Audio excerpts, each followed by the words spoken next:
Assalamualaikum warahmatullahi wabarakatuh. Hai teman-teman kelas 3. Hari ini Bunda Tiara akan mengajarkan tentang tematik subtema 1 pembelajaran 1, 2, dan 3, yaitu tentang mengenal ciri-ciri makhluk hidup.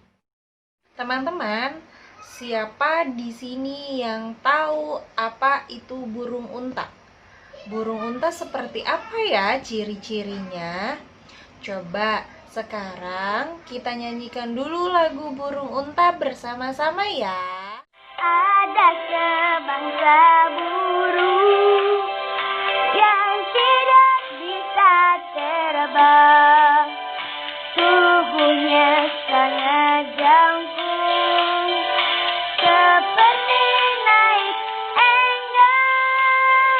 Panjanglah kakinya, panjanglah lehernya. Datang dari Afrika, itulah burung unta. Teman-teman, setelah kita mendengarkan lagu burung unta, teman-teman sudah bisa mengetahui belum ciri-ciri dari burung unta itu sendiri? Yang pertama, apa teman-teman? Ya, betul. Burung unta tidak dapat terbang seperti burung yang lain. Itu merupakan salah satu ciri burung unta. Yang kedua, coba kita baca lagi syair dari lagu tersebut, yaitu tubuh burung unta adalah jangkung atau tinggi, lebih besar daripada burung pada umumnya. Apalagi kakinya panjang, tidak seperti kaki burung pada umumnya. Dan burung unta ini berasal dari Afrika. Dari situ, dari lagu tersebut, dari syair tersebut, kita bisa mengetahui ciri-ciri makhluk hidup. Dari lagu burung unta, kita bisa mendapatkan satu ciri makhluk hidup, yaitu burung unta adalah bertumbuh. Salah satu ciri-ciri makhluk hidup adalah selain dia bernapas, dia juga bertumbuh. Artinya, dari yang tadinya kecil, dia lama-lama menjadi besar. Selain itu, apalagi teman-teman, ciri-ciri makhluk hidup, dia bergerak, ya. Jadi burung unta ini bergerak, sama seperti kita, ciri-cirinya sama-sama bergerak. Yang selanjutnya adalah, apakah burung unta memerlukan makanan? Ya, betul. Burung unta pun memerlukan makanan sama seperti manusia. Jadi, bukan hanya hewan dan manusia saja yang membutuhkan makanan, tetapi tumbuhan sebagai makhluk hidup juga membutuhkan makanan. Selain itu apa? Ciri-ciri yang selanjutnya. Ciri-ciri selanjutnya adalah makhluk hidup itu menanggapi rangsangan. Apa itu menanggapi rangsangan? Nah, menanggapi rangsangan, semua makhluk hidup itu menanggapi rangsangan. Nah, kemampuan makhluk hidup dalam menanggapi rangsangan tersebut dinamakan iritabilitas. Nah, iritabilitas pada manusia dan hewan yaitu menggunakan panca indera, teman-teman. Bisa dengan mata untuk melihat, telinga untuk mendengar, hidung untuk mencium, lidah untuk mengecap, dan kulit untuk meraba. Selain itu, ciri-ciri makhluk hidup yang selanjutnya adalah tumbuh.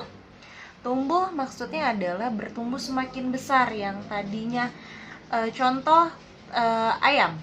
Ayam tadinya anak ayamnya dari telur, menetas menjadi anak ayam, lama-lama dia bertumbuh menjadi besar dan menjadi induk ayam. Selanjutnya, ciri-ciri makhluk hidup yang selanjutnya adalah berkembang biak. Berkembang biak itu artinya adalah merupakan kemampuan diri dari makhluk hidup untuk menghasilkan keturunan. Nah, cara berkembang biak hewan itu ada dua, ada yang bertelur dan ada yang melahirkan. Contoh dari hewan yang bertelur apa teman-teman? Ada yang tahu? Ya, burung unta contohnya. Dia itu berkembang biak dengan cara bertelur.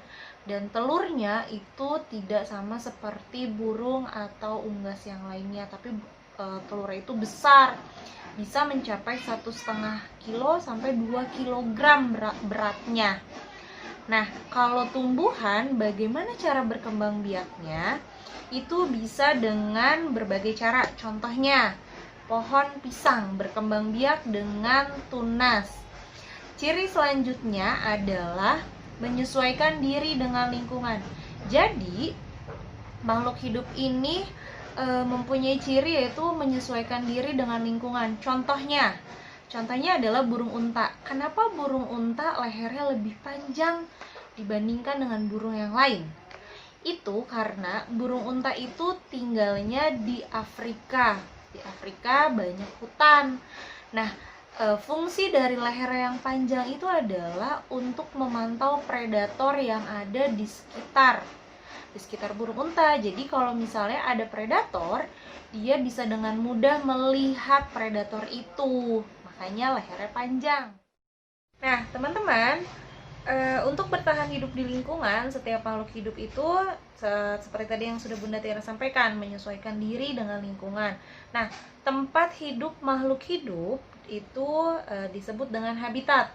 Nah, jika makhluk hidup tidak bisa menyesuaikan dengan lingkungannya, yang terjadi adalah makhluk hidup tersebut bisa mati. Nah, kemampuan makhluk hidup menyesuaikan diri dengan lingkungannya disebut adaptasi. Contoh, jika pada hewan itu tadi contohnya seperti burung unta, kalau pada tumbuhan contohnya adalah seperti kaktus. Kaktus itu memang tempat hidupnya itu adalah berada di gurun. Maka dari itu, ketika kita memelihara kaktus di rumah kita nih, bukan di daerah gurun, walaupun kita siramnya hanya jarang-jarang atau airnya hanya kita siramnya sedikit saja, tapi dia tidak mati. Kenapa? Karena memang kaktus diciptakan untuk tinggal di daerah gurun. Jadi walaupun dia hanya menerima air sedikit, tapi dia masih bisa hidup. Berbeda dengan tumbuhan yang lain. Itu adalah salah satu contoh penyesuaian diri makhluk hidup terhadap lingkungannya.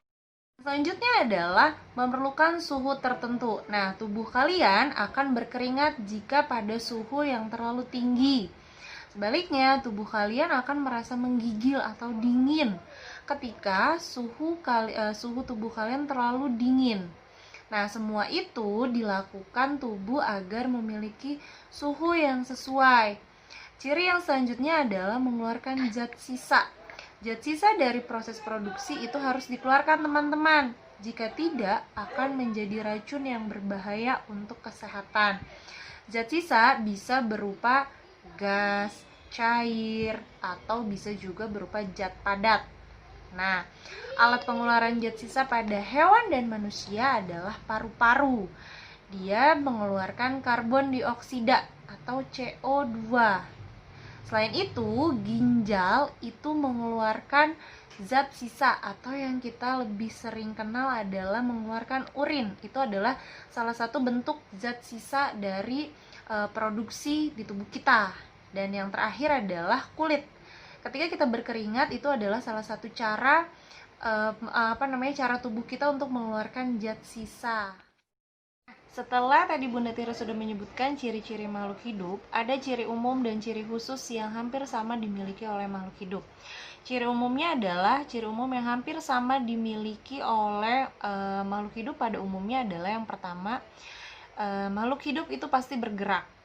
Selain itu, mereka butuh makan dan juga berkembang biak. Itu adalah ciri-ciri umumnya. Semua makhluk hidup sama, bergerak, butuh makan, dan juga berkembang biak.